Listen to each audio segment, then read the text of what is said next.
So it comes as no surprise that working with influencers is one of the best ways to market your product or service online.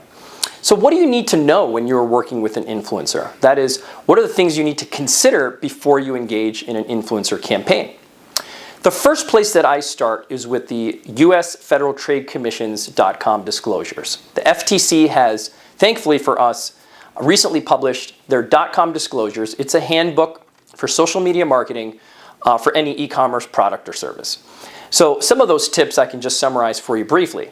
It includes some of the basics, like disclosing that you are engaging in an ad or a campaign or a paid promotion. And what most clients neglect to understand is that the .com rules apply to the influencer, but they also apply to the brand, which means you both have to comply. You can't just hire an agency or an individual influencer and assume that they know these requirements. You have to educate them. What I advise my clients is to actually create a checklist, a simple one-page or two-page document that you attach to a contract, or maybe you embed it into a contract with an influencer that tells them exactly the do's and don'ts of engaging in an online marketing campaign. And sort of a footnote with that is, what kinds of things should these influencers be saying? What can they say? You can't say anything you want to sell a product or service. You still have to comply with the FTC's deceptive marketing rules, specifically Section 5 of the FTC Act.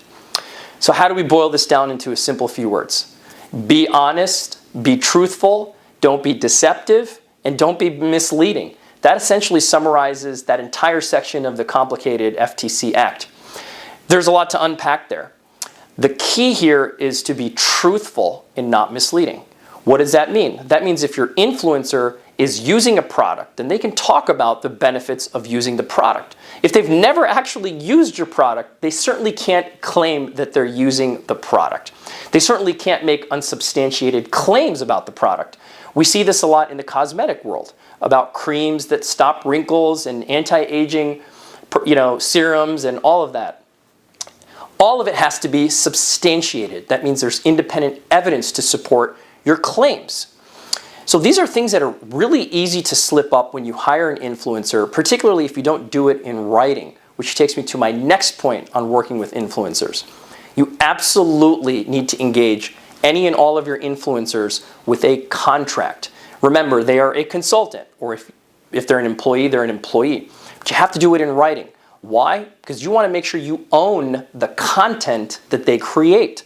And this gets into intellectual property laws. So you want to make sure whether they're using an outside photographer, they're using your in-house solution, regardless, that any of the content the influencer creates, you own as a company, which means you can pull a campaign without seeking their permission. Or you can set standards for the content, which would allow you to not pay or perhaps pay less than what you promised according to the performance, meaning you create standards. And if they don't meet those standards, you have some sort of consequence for that influencer. So make sure you speak with a knowledgeable e-commerce lawyer or influencer attorney before you engage in your marketing campaign.